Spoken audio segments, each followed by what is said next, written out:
এই কোচবিহার জেলার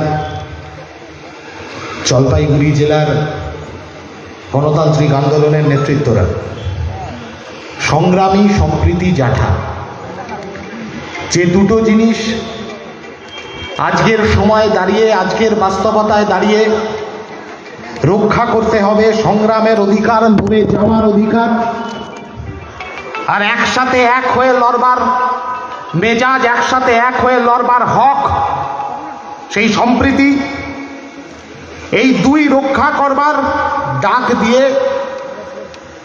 4 দিন ধরে বক্সিরহাট থেকে শুরু করে হলদিবাড়ি পর্যন্ত পৌঁছেছে সংগ্রামী সম্প্রীতি জাঠা। এই গোটা রাস্তাটা অতিক্রম করতে করতে ছাত্র, যুব, শিক্ষক, অভিভাবক তারা এক হয়ে যখন রাস্তায় পথ চলছে, দ্বিতীয় দিন রাতে এই সংগ্রামী সম্প্রীতি জাঠা পৌঁছেছিল শীতলকুচির মাটিতে। শীতলকুচিতে পৌঁছেছে জাঠা। বাড়ি থেকে মা বোনেরা বেরিয়ে আসছে সেই জাঠাকে সংবর্ধনা জ্ঞাপন করতে। একজন বয়স্ক মহিলা এসে ছাত্রদের হাত ধরে বলল, বাবা তোমরা যা পারো করে নাও, আমার ভোট দেওয়ার অধিকারটাকে সুনিশ্চিত করে দাও। গত 8 বছর একটাও ভোট দিতে পারিনি, এই ভোট দেওয়ার অধিকারটা সুনিশ্চিত করার লড়াই আজকে। বছরের পর বছর ন্যূনতম গণতান্ত্রিক অধিকার, নিজের ভোটটা নিজে দেবে। যে মহিলাটি এসে হাত ধরে বলছে 90-92 বছর বয়স, বলছে জীবনে মরে যাওয়ার আগে শেষবারের মতো একবার ভোটটা দিতে চাই। কারা লুট করেছে? যারা লুট করেছে তাদের মধ্যে একজন এখন বিজেপির ক্যান্ডিডেট আর একজন এখন তৃণমূলের ক্যান্ডিডেট। একজন ছিল ক্যাপ্টেন, একজন ছিল ভাইস ক্যাপ্টেন। একজন খুলেআম অস্ত্র ব্যবসার মাথা মালিক, আর একজন সেই অস্ত্র ব্যবসার ম্যানেজার। আধার কার্ড জমা দিয়ে যেমন খুশি অস্ত্র নিয়ে যাওয়া যায়। ম্যানেজারের কাছে আধার কার্ড জমা দিতে হয় আর মালিকের থেকে অস্ত্র নিতে হয়। তারা এখন প্রতিদ্বন্দ্বিতা করছে নাকি পাবলিকের চোখে ধুলো দিয়ে গোটাই সিস্টেমটাকে, গোটাই ব্যবস্থাটাকে তৃণমূল আর বিজেপি দুয়েরই বাপের নাম আরএসএস, এই দুয়ে মিলে চাপিয়ে রেখেছে। ওর জুমলাবাজি তো এর ভাওতাবাজি। শিক্ষা, কাজ, স্বাস্থ্য, গণপরিবহন, একটা কোনো কথা নেই। গতকাল ব্রিগেডের মাঠে সভা হলো, সবার মধ্যে সবচেয়ে বেশি চিৎকার করে বাংলার মাফিয়াদের যুবরাজ সে যে কথাটা বলল সেটা হলো এটা অধিকারের ভোট নাকি। আসলে বলতে চেয়েছে এটা অধিকারীর ভোট। যে অধিকারী, যে জয়েন্ট অ্যাকাউন্ট অধিকারী, তৃণমূল আর বিজেপির যোগসূত্র এ কাজ করছে। জয়েন্ট অ্যাকাউন্ট অধিকারী কখনো তৃণমূল গিয়ে চেক কেটে টাকা তুলে নিচ্ছে, কখনো বিজেপি গিয়ে চেক কেটে টাকা তুলে নিচ্ছে। গোটা পশ্চিমবাংলা জুড়ে এই মাফিয়া রাজ কায়েম করেছে। সন্দেশখালীর মাটিতে অবর্ণনীয় অত্যাচার, নারকীয় অত্যাচার। ভরির দামে ভেরি বিক্রি হয়েছে, আর কোচবিহারের বুকে ভরির দামে চড় বিক্রি হয়ে যাচ্ছে। পানিয়াচরের 300 একর জমি লুটে পুটে খেয়ে নিল। সরকারি প্রজেক্ট হবে না, বেসরকারি হাতে বেচে দেবে জমিটা। ঠিক যেমন নরেন্দ্র মোদী রেল, ব্যাংক, বিমা হাতের কাছে যা পাচ্ছে দাড়ি পাল্লায় ওজন করে আদানি আর আম্বানির কাছে বেচে দিচ্ছে, ঠিক একই রকম ভাবে পশ্চিমবাংলার মাটিতে মমতা ব্যানার্জি যা পাচ্ছে স্কুল, কলেজ, বিশ্ববিদ্যালয় সব বিক্রি করে দেওয়ার বন্দোবস্ত করছে। কোনো কাজের ব্যবস্থা নেই। হাতে লাঠি সোটা বন্দুক ধরিয়ে আজকের গোটা প্রজন্মটাকে কিনে নেবার বন্দোবস্ত। আপনি কাজ চাইতে যান, বলবে কাজ দিতে পারবো না ভাই, ভোটের সময় তোমায় হাতে একটা ওয়ান শাটার বন্দুক দেব আর 1000 টাকা করে প্রতিদিন দেব, বুথে বুথে ঘুরে ছাপ্পা মেরে দিয়ে চলে আসবে। কাজ চাইতে যান, বলবে কাজ দিতে পারবো না ভাই, মাসে 1000 1.5 টাকা 2 টাকা করে দেব, একটা জয় শ্রীরামের ফেটটি দেব, মাথায় পড়বে, মাথায় পড়ে পাড়ায় পাড়ায় দাঙ্গাবাজির গল্প করে আসবে। গোটা পশ্চিম বাংলার বুকে ওরা এই কাজ করে গেছে।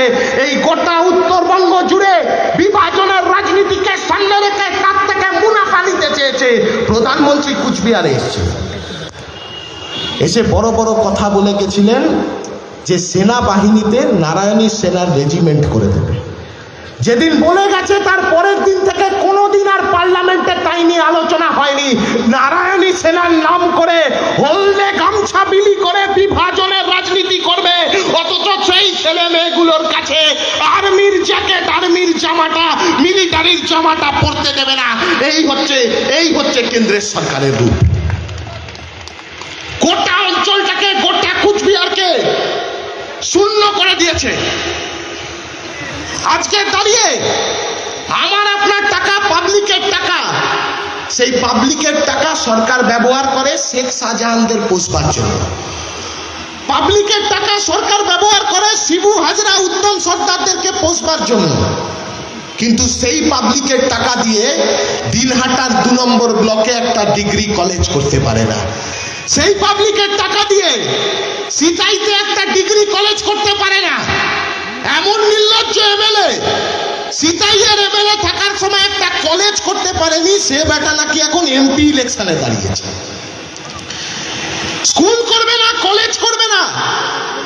জলপাইগুড়ির বুকে একটা বিশ্ববিদ্যালয় নেই।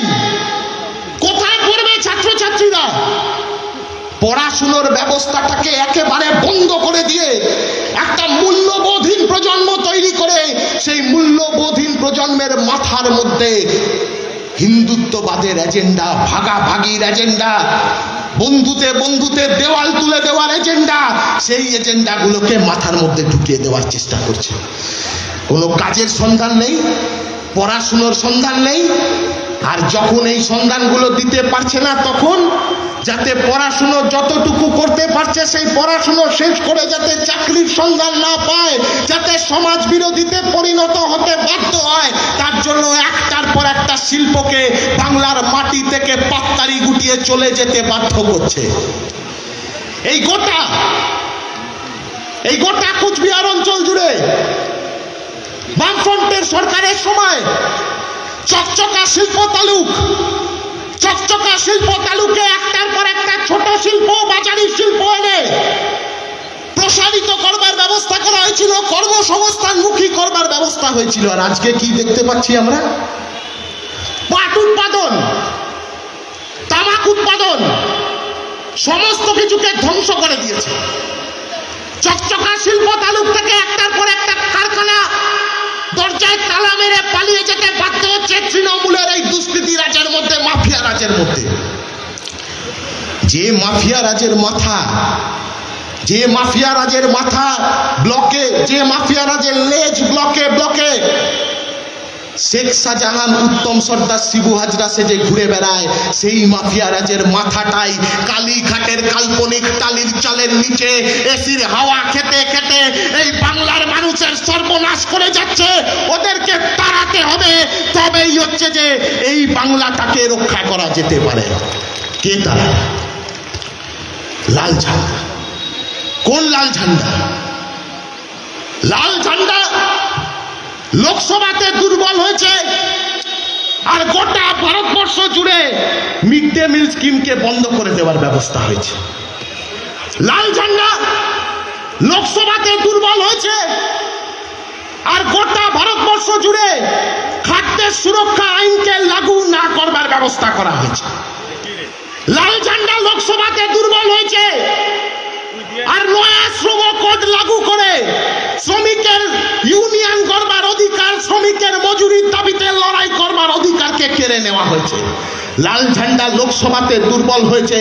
আর নয়া জাতীয় শিক্ষানীতি লাগু করে পড়াশুনোর সমস্ত অধিকার, সিলেবাস থেকে শুরু করে, ক্লাসরুম থেকে শুরু করে, লাইব্রেরি ল্যাবরেটরি থেকে শুরু করে গোটা পড়াশুনোর ব্যবস্থাটাকে আদানি আম্বানির কাছে বেচে দেওয়ার ব্যবস্থা করা হয়েছে। লাল ঝান্ডা লোকসভাতে দুর্বল হয়েছে। আর তথ্যের অধিকার আইনকে একেবারে বানচাল করে দেওয়ার ব্যবস্থা হয়েছে। লাল ঝান্ডা লোকসভাতে দুর্বল হয়েছে। আর যত রাজ্যের দাঙ্গাবাজরা গোটা ভারতবর্ষটাকে দখল করে হিন্দু রাষ্ট্র বানানোর জন্য উদ্যত হয়েছে। আমরা বলছি এদের বিরুদ্ধে ডোজ একটাই, এদের বিরুদ্ধে ভ্যাকসিন একটাই, সেই ভ্যাকসিনটার নাম হলো লাল ঝান্ডা। আর লাল ঝান্ডা যদি লোকসভাতে শক্তিশালী হয় তাহলে গণতন্ত্র আর ধর্মনিরপেক্ষতা, এই গোটা ভারত গড়ে ওঠার, ভারত ভাবনার মূল দুটো গ্রন্থি গণতন্ত্র আর ধর্মনিরপেক্ষতা। মানুষে এক হয়ে বাঁচা, এক হয়ে পড়া, এক হয়ে লড়া, এক হয়ে গড়ার বীর গাথা রক্ষা করতে পারে একমাত্র লাল ঝান্ডা। পাড়ায় লোকজন বলছে না, আজকে মিটিং সেরে যখন ফিরে যাবেন দেখবেন পাড়ার মোড়ে বসে যে তৃণমূল, যে বিজেপির এই সংগ্রাম সম্প্রীতির জাঠা দেখে হাঁটু কেঁপেছে, বুক কেঁপেছে, তারা ডেকে বলবে লাল ঝান্ডার কোনো ভবিষ্যৎ নেই। আমরা বলে দিয়ে যাচ্ছি, আমরা ছাত্র যুবরা বলে দিয়ে যাচ্ছি, লাল ঝান্ডাকে ব্যতি রেখে, লাল ঝান্ডা বাদে এই গোটা ভারতবর্ষে গণতন্ত্র আর ধর্মনিরপেক্ষতার কোনো ভবিষ্যৎ নেই। গণতন্ত্র আর ধর্মনিরপেক্ষতাকে রক্ষা করতে গেলে, এই দেশকে রক্ষা করতে গেলে, আমাদের মাটিকে রক্ষা করতে গেলে লাল ঝান্ডাই একমাত্র বিকল্প। গোটা বাংলা, গোটা ভারতবর্ষ এক আওয়াজ তুলছে, দুর্নীতি।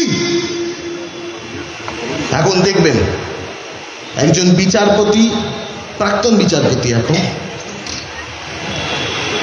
রেজিগনেশন দিলেন, পদত্যাগ করলেন, করে একটা মজার কমেডির কথা বললেন, কমেডি সিনেমার মতো কথা, যে দুর্নীতির বিরুদ্ধে লড়তে গেলে, তৃণমূলের দুর্নীতির বিরুদ্ধে লড়তে গেলে বিজেপি নাকি একমাত্র ঠিকানা।